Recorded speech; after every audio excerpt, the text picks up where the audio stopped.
Hello friends, welcome back. If you want to know what is a business requirement document, what are the key components or contents of business requirement document, and how to effectively write a business requirement document with an example using an attractive template, then you are watching the right video. Let's get started. Business requirement document is a report detailing everything a new project requires for its success.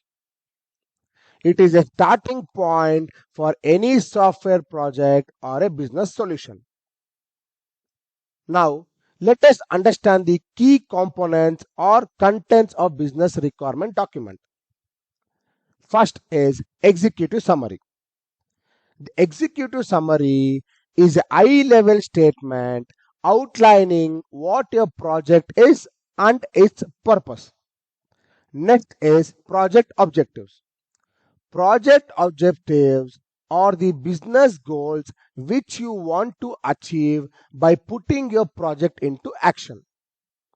Next is project scope. Project scope defines the boundaries of the project. Next is present and proposed solution. This section provides the details of present process and the proposed solution. Next, business requirements.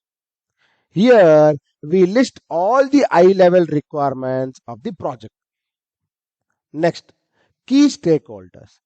This includes all the key people who are interested in the project success.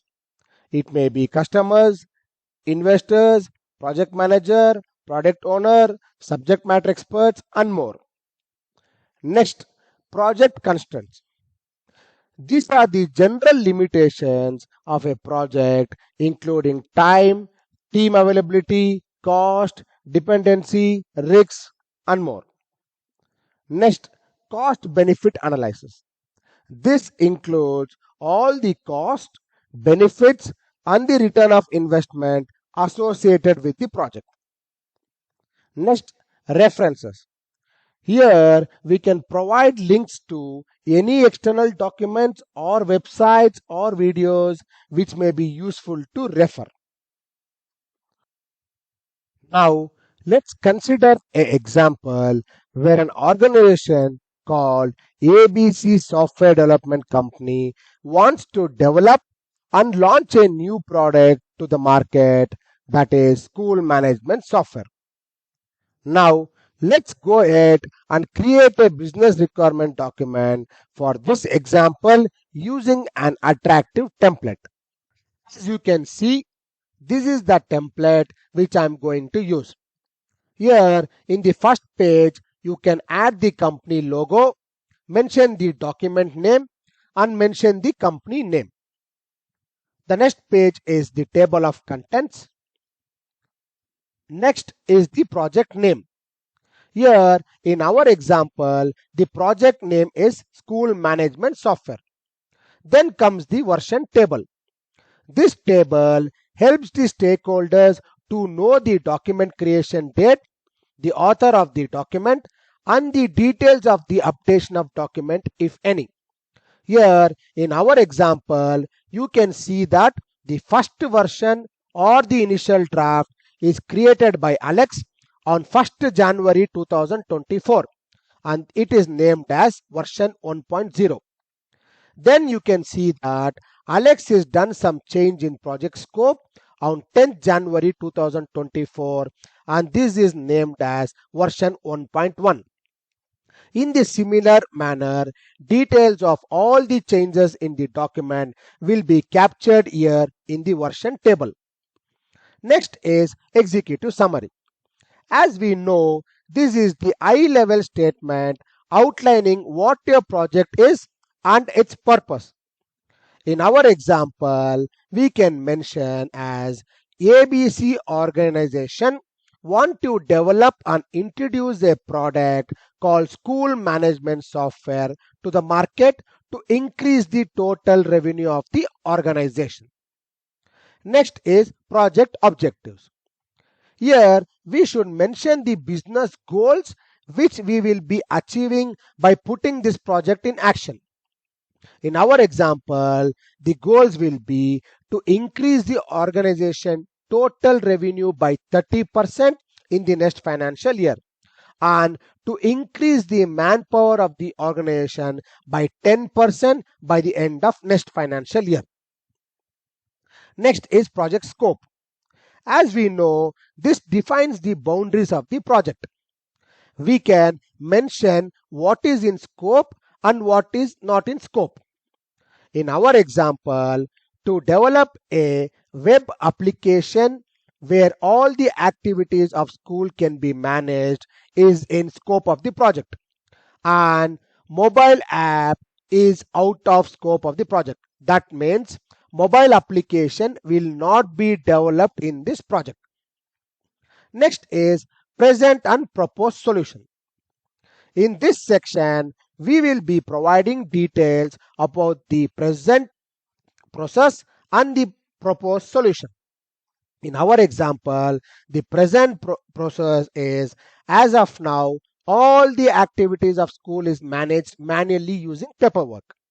And the proposed solution is to manage all the activities of the school with a web-based application called School Management Software. You can also use swimline diagrams to show the present and the proposed solution. To understand about swimline diagrams, please watch the related video in my channel. I will also put the link in the description. Next is business requirements. Here we will mention the high-level requirements of the project. As we know, school management software will have different modules, and each module can be a part of the high-level requirement, like admin module, faculty module, library module, parent module, student module, hostel module. And we can also set priority for each module.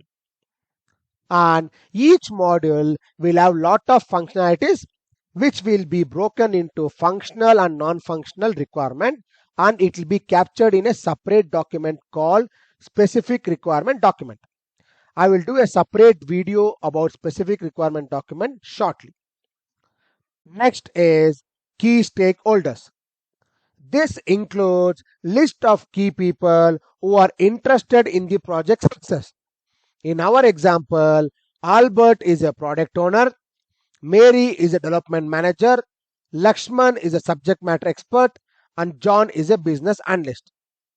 Next is project constraints. These are the general limitations of the project. In our example, we have mentioned 3 types of constraints.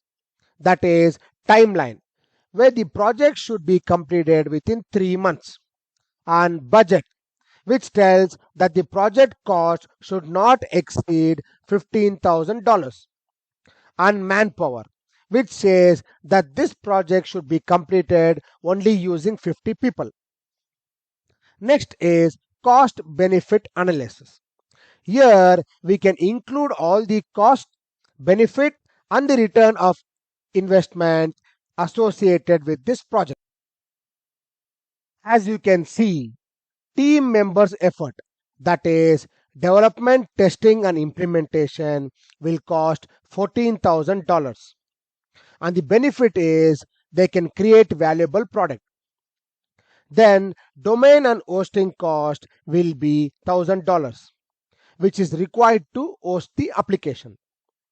So the total cost here is $15,000, and the expected ROI, that is return on investment, is $60,000. Friends, these are just random numbers, these are not exact numbers. Next is references. Here we can provide link to any documents, videos, or websites which may be useful to refer. Thank you, friends. Please like, share, and subscribe to the channel.